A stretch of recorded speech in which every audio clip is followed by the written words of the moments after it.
స్వస్థపరిచే శక్తి, బోధించే శక్తి, బుద్ధి చెప్పే శక్తి, హెచ్చరించే శక్తి ఎంత ఎట్లా వస్తుందంటే పరిశుద్ధాత్మ ద్వారా వస్తుంది.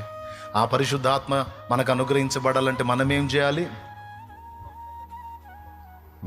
మేడగదిలో పెంతుకోస్తూ పండుగకు ముందు భక్తులు కనిపెట్టినట్టు మనం కనిపెట్టి ప్రార్థన చేయాలి. దేవా, శక్తిని నింపయ్యా, బలమును నింపయ్యా.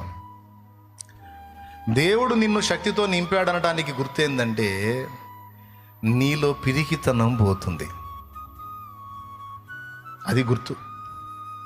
దేవుడు నిన్ను తన ప్రభావంతో, తన ఆత్మతో, తన శక్తితో నింపాడు అనడానికి గుర్తు ఏమిటంటే చాలా గుర్తులు ఉన్నాయి, చాలా రుజువులు. వాటిలో ఒకటి పిరికితనం పోయింది.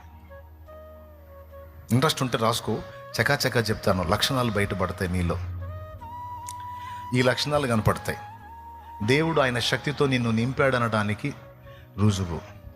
ఇలా ఆయన సన్నిధికి రమ్మని, శక్తిని ఇస్తానని దేవుడు పిలిచిన ఘట్టములు రెండు. ఒకటి మార్కు 3:13, 2 అపోస్తల కార్యం 1:5.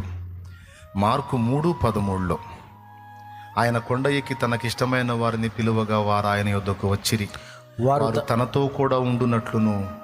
మొట్టమొదట ఏం చేయాలంట? తనతో ఉండాలట. తనతో ఉండి ఏం చేయాలంట? శక్తితో నింపబడాలట, ఆత్మను పొందుకోవాలట.